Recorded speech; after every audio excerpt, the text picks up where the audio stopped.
레위기 20장 6절에서 8절까지의 말씀을 한 목소리로 같이 읽도록 하겠습니다. 시작!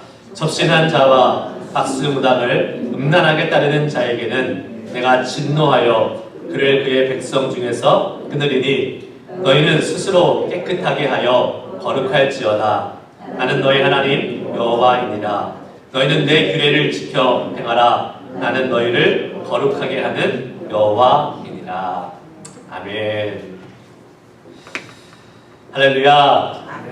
할렐루야. 아멘. 주님을 찬양합니다. 함께 예배하신 여러분들, 하나님의 은혜 가운데 이 시간 충만히 거해서 하나님, 우리가 찬양하고 기도하고 말씀 들을 때에 우리의 사람의 힘으로 할 수 없는 성령님의 은혜를 깊이 경험하게 해주시옵소서. 소망하는 마음으로 계속해서 말씀 듣고 예배하는 시간 될 수 있기를 주의 이름으로 축복합니다. 네, 우리 아까 처음에 예배 시작할 때는 사람들이 많지 않아서 인사하고 싶어도 많이 못했어요.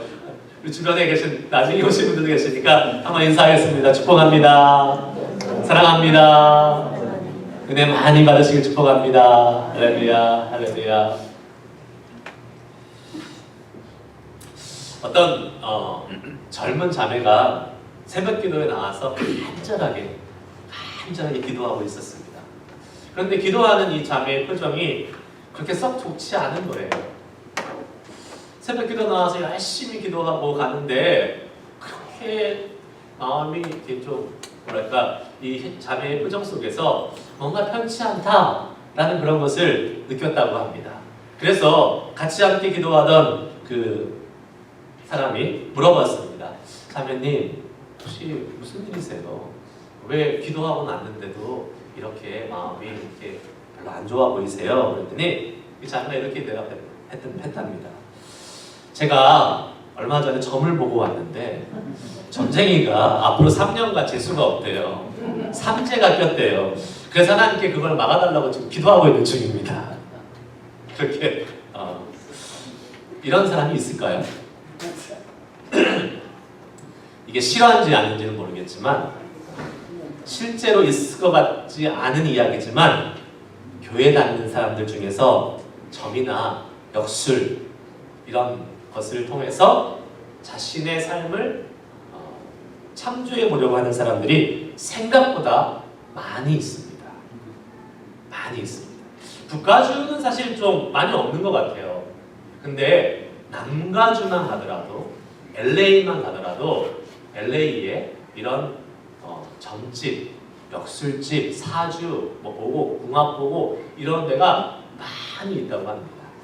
그래서 얼마 전에 한 3, 4년 전에 LA에 있는 한 신문에서 난 기사인데요. LA 신문 기자가 유명한 점집을 찾아갔어요. 본인이 기독교인이에요. 취재하기 위해서 찾아갔다고 합니다. 그런데 자신이 기독교인이니까 좀 그런 곳에 가기도 조금 그렇고 꺼림직하고, 그래서 가면서 들어가자마자 이야기했답니다. 제가 취재차 왔는데 저는 기독교인들에서 조금 마음이 불편하고 어색합니다. 그러니까 그 점쟁이가 하는 말이, 아이고 기자님 걱정하지 마세요. 저희 대부분의 손님이 다 기독교인입니다. 편안하게 상담받고 가시면 되겠습니다. 이렇게 이야기했다고 합니다. 심지어 제 고객 중에서 선교사님도 계시고 목사님도 계십니다. 그 말이 사실인지는 모르겠어요.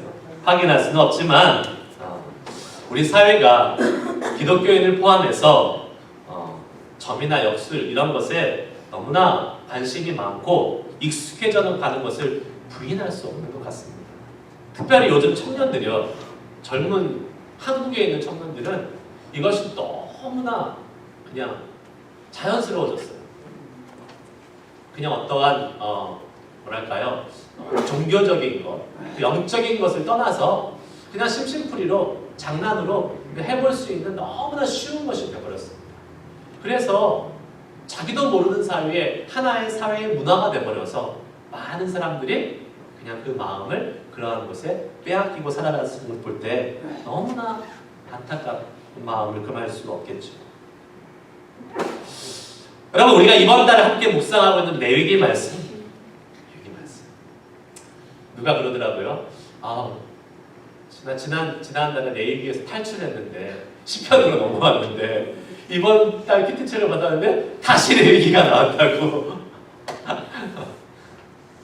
좋으시죠? 거짓말을 할 수 없어서 아멘을 하고 수긍하지도 못하지만 레위기 말씀이 사실은 쉽지 않은 말씀입니다. 그러나 하나님의 말씀이 허투루 기록된 게 하나도 없습니다. 하나님의 말씀을 통해서 우리에게 은혜 주시고 계시고 또 그 구약시대에 주셨던 율법을 통해서 우리에게 하나님의 거룩한 백성으로 사는 모습들을 알려주고 계심으로 인해서 감사하며 또 인내를 가지고 한 걸음 한 걸음 나아가는 그러한 성경 구절을 통해서도 하나님의 은혜를 경험할 수 있는 저와 여러분이 될 수 있기를 축복합니다. 말씀드린 것처럼 레위기의 주제는 거룩이잖아요. 거룩. 하나님 앞에서 거룩하라. 내가 거룩하니 너희도 거룩할지니라 라고 말씀하고 있지 않습니까? 이 거룩한 삶을 실천하기 위해서 어떻게 살아야 될지 자세하게 말씀해주고 있는데 특별히 오늘 본문 말씀도 동일하게 계속 거룩하라라고 강조하고 있는데 오늘 본문 말씀은 무엇과 같이 함께 맞물려 있습니까? 접신한 자, 박수무당을 음란하게 따르는 것을 지적하면서 그것을 죄로 지적하면서 다시 한번 거룩함을 지킬 것을 강조하고 있습니다. 6절 말씀, 오늘 본문 말씀 6절 한번 읽도록 하겠습니다. 시작! 접신한 자와 박수무당을 음란하게 따르는 자에게는 내가 진노하여 그를 그의 백성 중에서 끊으리니. 아멘. 그리고 나서 너희는 스스로 깨끗하게 하여 거룩할지어다. 거룩할지어다 라고 말씀하고 있습니다. 접신한 자, 박수무당을 따르는 것, 무엇을 의미하는 것일까요? 접신한 자, 신내림을 받은 사람들, 그리고 무당들, 이러한 것을 찾아가는 것은 그들로부터 미래에 관한 것을 알아내고 싶어서 그러는 것입니다. 찾아가는 것이죠. 하나님의 약속과 그분의 인도하심 가운데 우리는 그것을 믿고 살아가는 이스라엘인데 하나님이 아는 다른 신에게, 하나님이 아는 다른 사람 존재에게 우리의 미래를 묻고 의지하는 것은 철저한 불신앙이라는 사실입니다. 그리고 그 불신앙은 죄라는 사실이죠.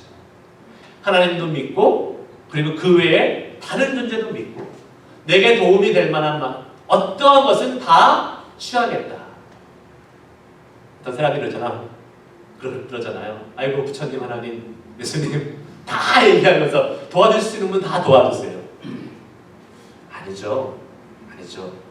하나님이 우리에게 말씀하시는 것은 하나님도 믿고 다른 것을 믿는 것이 아니라 철저하게 오직 하나님 한 분만을 믿으면서 이스라엘 백성들에게 가나안 땅에서 너희들이 쉽게 넘어갈 수 있는 혼합주의,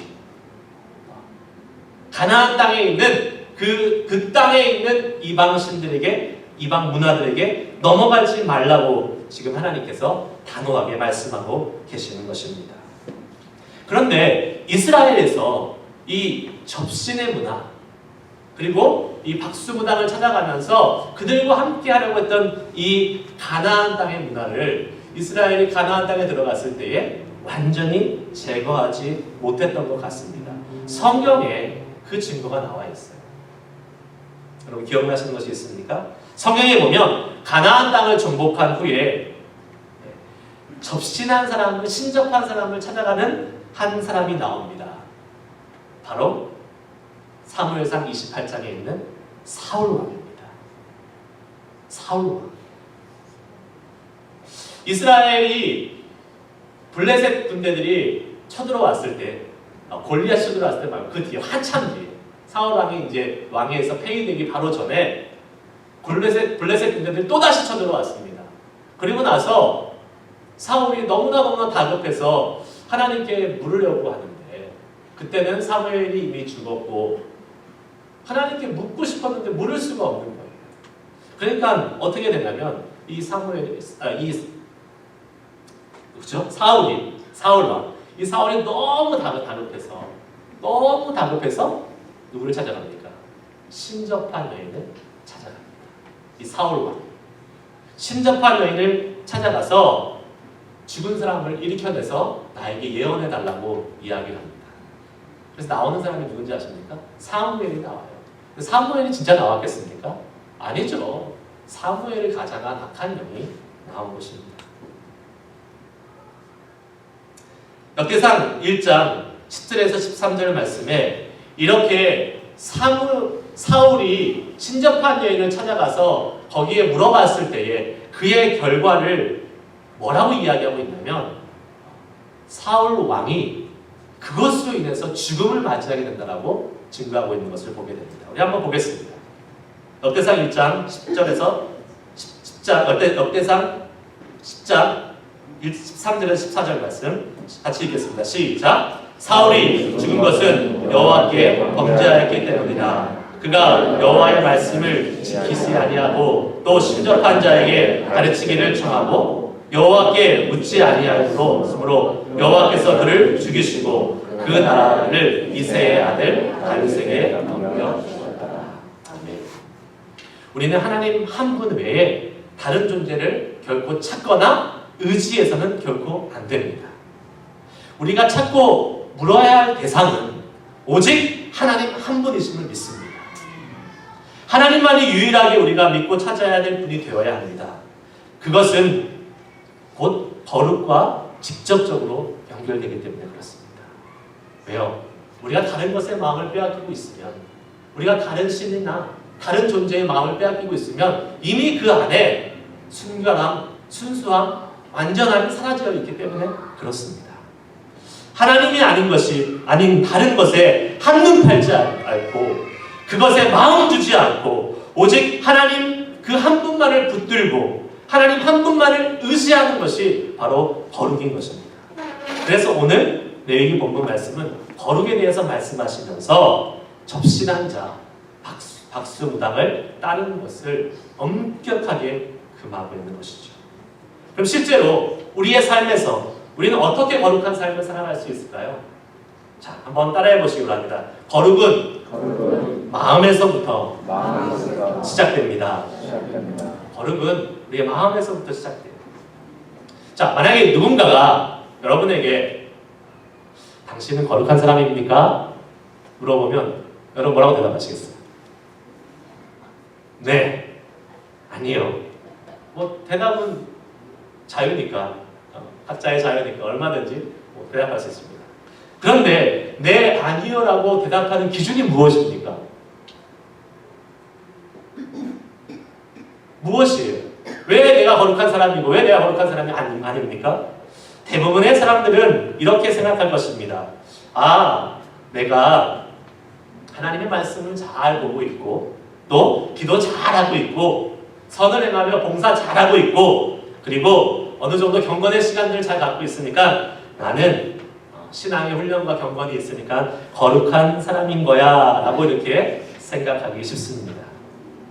그런데 여러분, 우리가 우리의 경건, 우리의 거룩을 과연 이렇게 겉으로 보이는 외면적인 경건의 모습, 외면적인 거룩의 모습에서 찾을 수 있을까요?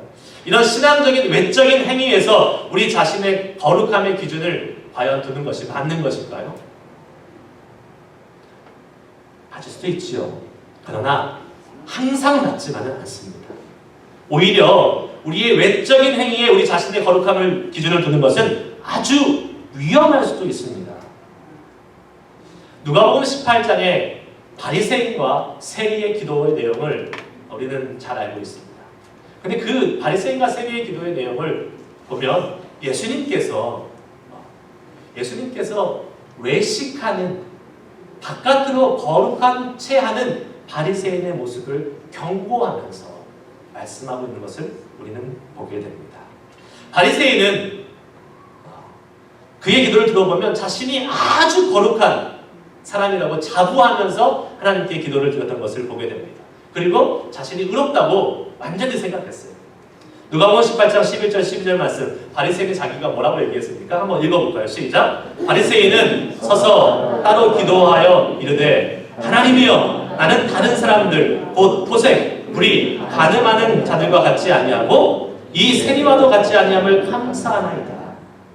나는 일해에 2번씩 금식하고 또 소득의 11조를 드리나이다. 즉 바리새인이 이야기하는 것은 엄청난 경건의 모습입니다.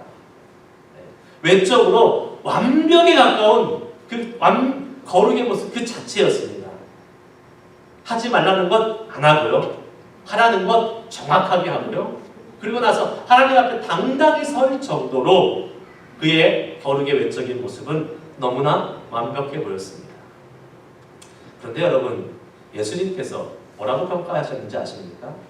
외적으로 완벽해 보이는 이 율법을 완전히 지키며 사는 거룩해 보이는 이 바리새인을 향해서 예수님은 의롭다 하지 않으셨습니다.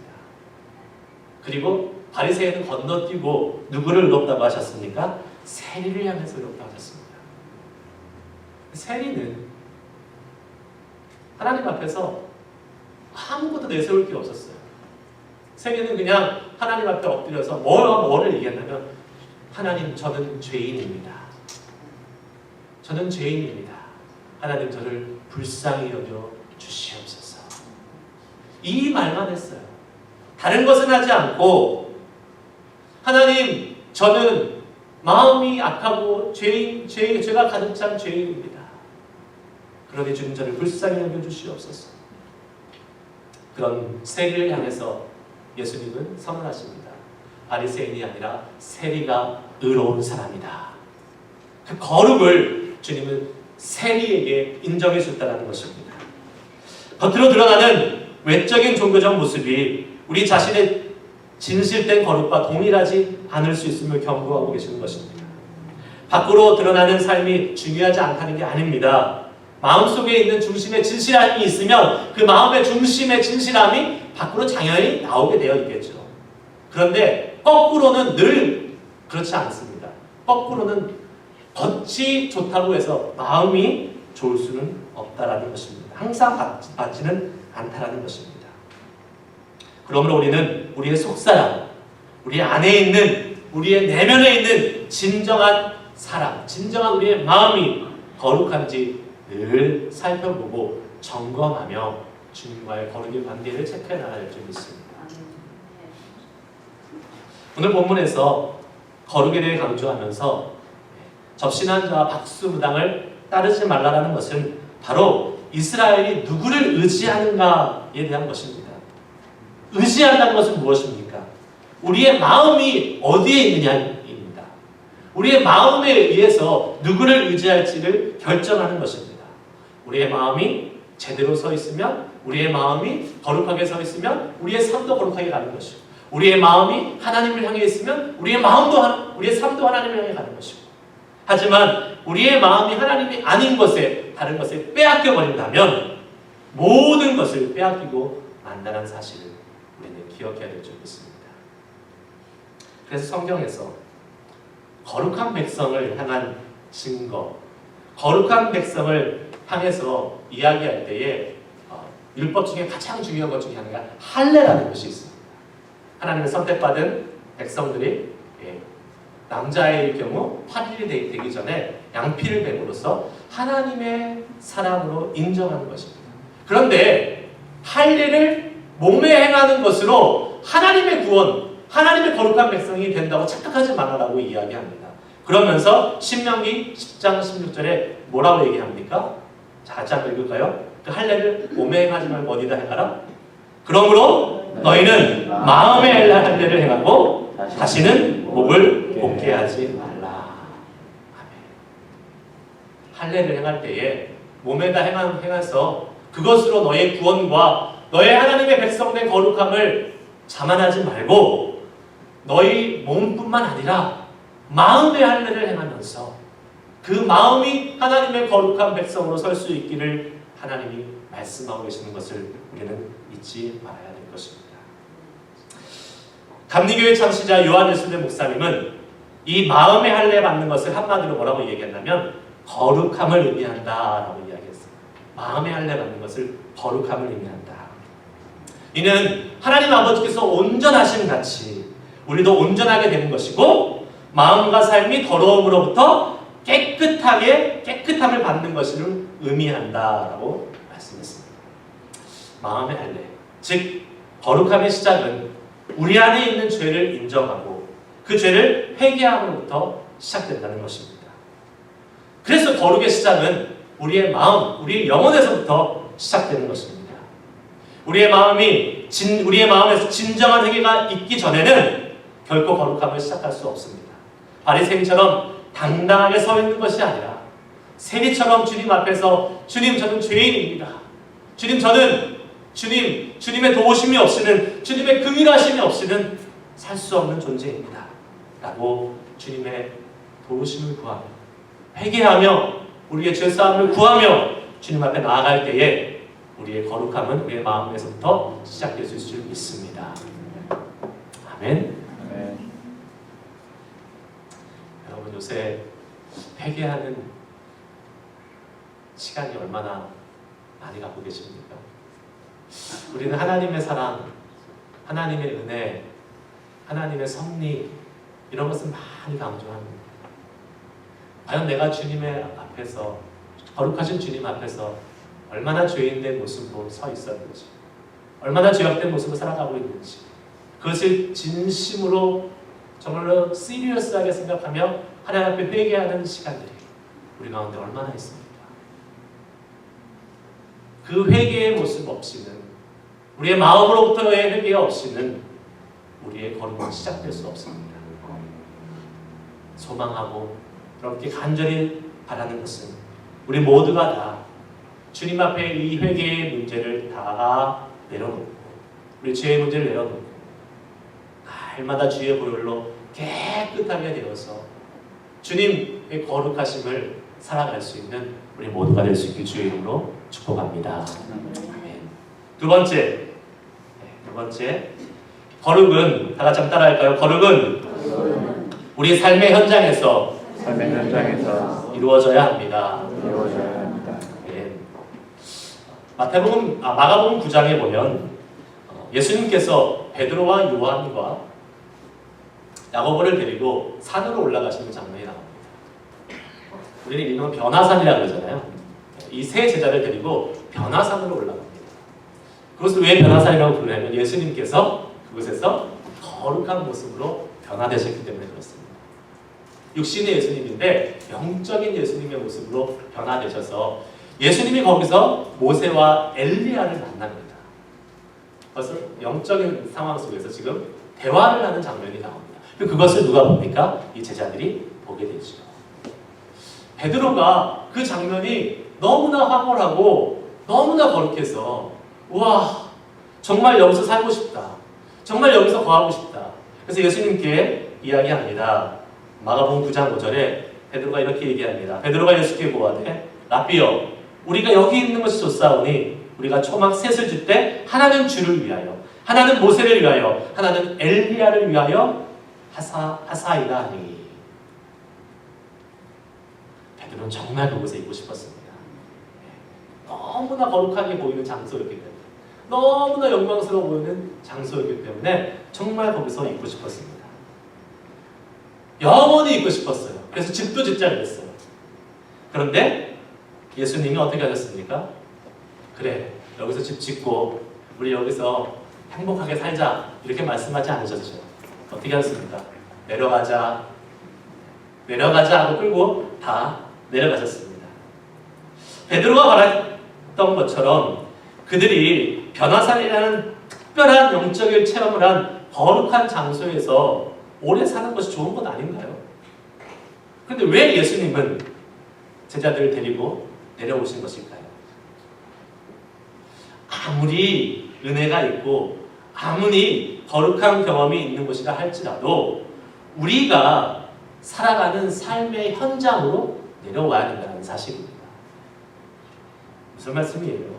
우리가 결국 있어야 될 자리, 우리가 결국 살아야 할 자리로 돌아가는 것이 우리가 받은 사명이라는 것입니다. 하나님의 사명의 자리로 우리가 돌아가야 된다는 거예요. 거룩한 삶을 살아가는 곳이 다른 특별한 곳이 아니라 우리가 매일매일 살아가는 우리의 삶의 자리에서 하나님의 그 거룩을 이루어 가야 된다는 사실을 우리에게 말씀해 주고 있는 것입니다. 우리의 가정이고 우리의 직장이고 우리가 살아가는 우리의 지역 커뮤니티가 바로 우리의 거룩을 이루어가고 나타내야 될 곳이라는 사실이죠. 여기서 우리는 다시 한번 이스라엘 백성들이 가나안 땅으로 가고 있는 것에 대해서 생각해 볼 필요가 있습니다. 가나안 땅은 비어있는 땅이 아니었죠. 가나안 땅은 이미 이방 족속들로 가득가득 차 있는 땅이었습니다. 그 땅은 이미 하나님을 대적하는 문화, 하나님을 반대하는 여러 가지 풍습들이 많이 있는 그러한 거룩과는 전혀 상관없는 사람들이 존재하는 곳이었습니다. 하나님은 그곳에 가서 거룩하라고 말씀하고 계십니다. 외딴 곳, 비어있는 곳, 아무도 없는 곳에 이스라엘 백성들을 몰고 가서 인도하셔서 여기서 거룩해라가 아니라 가나안 땅, 이방민족이 득실득실되는 그 땅에 가서 그 땅을 거룩하게 만들어라 라고 하나님은 말씀하고 계십니다. 거룩함을 추구해야 될 때가 어디인지 우리는 분명히 알아야 됩니다.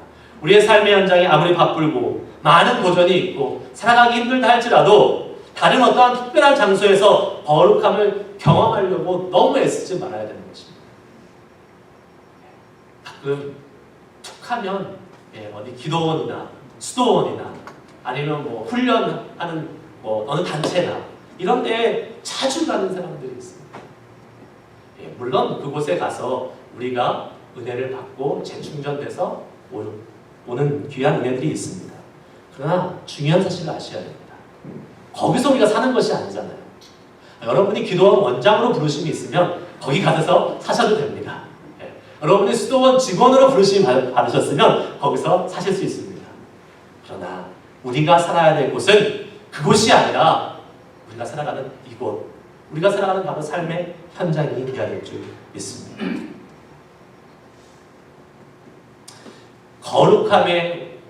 거룩이라는 이 원어 카도시, 히브리어 원어의 의미 여러분 많이 들으셨을 거예요. 무엇입니까? 컷, 구별, 분리를 의미합니다. 이 거룩의 의미는 장소를 분리하는 것이 아니에요. 만약에 장소로 분리였다면 하나님은 절대 이스라엘 백성들을 가나안 땅으로 인도하실 수 없었을 것입니다. 그러나 하나님은 가나안 땅에 가서 그들의 풍속과 규례로부터 구별되고 분리될 것을 지금 요구하고 계신다는 사실을 우리는 기억해야 될 것입니다. 거룩함을 방해하는, 거룩함을 해치는 세속적이고 부정적인 것들, 죄로부터 또 잘라내고 부정적인 것들, 세속적인 것들을 잘라내는 것, 그것의 구별을 주님은 말씀하고 계시는 것입니다.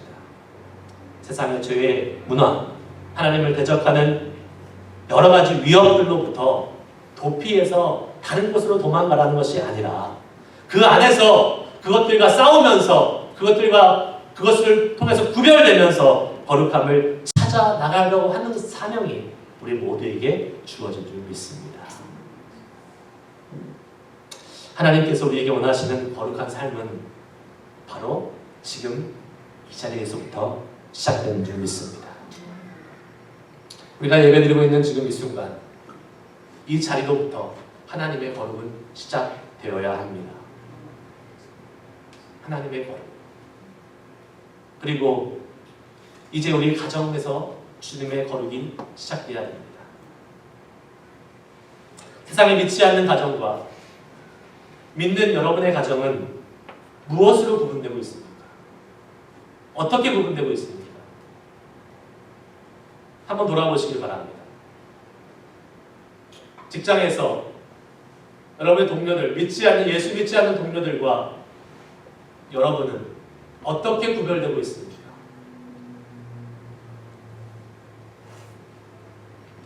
어떤 분은 이렇게 얘기해요. 목사님, 거룩함은 고사하고 살아남기도 바빠요. 서바이벌 하기도 바빠요. 근데 어떻게 거룩하라고 합니까? 라고 이야기하시는 분도 있을 수 있겠습니다. 그러나 여러분, 그것은 사탄이 우리에게 주는 마음입니다. 하나님은 우리에게 오늘도 말씀합니다. 거룩하라. 스스로 거룩하게 하라. 나는 너희 하나님 여호와니라. 너희는 내 규례를 지켜 행하라. 나는 너희를 거룩하게 하는 여호와이니라. 여러분, 우리는 이 하나님의 약속의 말씀, 이 하나님의 우리를 향한 거룩한 소망함을 위해서 이 땅을 살아가는 존재인 줄 믿습니다. 그러기 위해서 우리는 이 하나님의 말씀을 가슴에 새겨야 됩니다. 사단이 할 수 없다, 그냥 너무나 어렵다, 힘들다, 포기하자라는 이 말을 할 때에, 아니, 하나님이 우리에게 주신 사명이 있다, 하나님이 우리 가정에 주신 사명이 있다, 하나님이 우리 직장에 주신 사명이 있다. 그것은 바로 거룩이다. 그 거룩함을 추구해서 나아가기를 소망하며 주님의 은혜를 누리며 살아갈 수 있는 우리 모두가 될 수 있기를 주의 이름으로 축복합니다. 만약에 사단이 우리를 아예 그냥 포기해버리게 만드는 그 말에 넘어갔다면 이스라엘 백성들은 가나안 땅에 들어가 보지도 못하고 그냥 쫓겨났을 것입니다. 살아남기도 바빠요가 아니라 주의 능력으로 내가 서 있는 그곳 반드시 거룩하게 변화시키고 정복하리라 라는 그러한 열망과 믿음을 가지고 나아갈 수 있는 우리가 되어야 될 줄 믿습니다. 한 마음으로 살아가야 돼요. 가정에서 살아가야 되고 직장에서 살아가야 되고 우리가 살아가는 이 북가주 이 지역에서 그런 거룩의 열망과 소망을 가지고 살아가는 사람이 저와 여러분이 될 때에 하나님은 이곳을 거룩한 땅으로, 가나안 땅으로 만들어 주실 줄 믿습니다.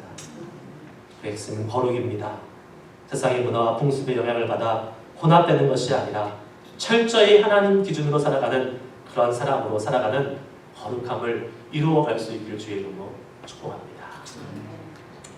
디모데전서 4장 5절 말씀 읽고 말씀 마치겠습니다. 우리가 하나님 어떻게 거룩하게 될 수 있을까요? 너무나 뻔하지만, 너무나 다 아는 대답이지만 한번 다 같이 한번 읽어볼까요? 시작! 하나님의 말씀과 기도로 거룩하여 지닙니다. 아멘. 우리는 하나님의 말씀과 기도 외에는 다른 어떠한 것도 거룩함을 취할 수 없습니다. 제 말이 아니라 하나님의 말씀입니다. 하나님의 말씀을 알아야, 하나님의 말씀을 읽어야 우리가 무엇이 거룩인지 알 수 있지 않겠습니까? 기도해서 하나님의 마음과 소망을 알아야 그 거룩하신 하나님의 뜻을 우리의 삶에서 살아갈 수 있지 않겠습니까? 기도와 말씀 밖에는 답이 없습니다. 매일매일 말씀 읽지 않으면 거룩은 나와 상관없습니다. 매일매일 기도하지 않으면 거룩은 나와 아무런 관계없는 거룩해질 수 힘조차 받을 수 없습니다. 여러분, 이 말씀 기억하십시오. 하나님의 말씀과 기도로 거룩하여 지니라. 하나님의 말씀과 기도로 거룩하여 지니라. 늘 주의 말씀이요, 늘 주님의 기도하며 여러분의 삶이, 저 여러분의 삶이 주님의 거룩을 취할 수 있는 복된 삶 될 수 있기를 주의 이름으로 축복합니다. 기도하시겠습니다.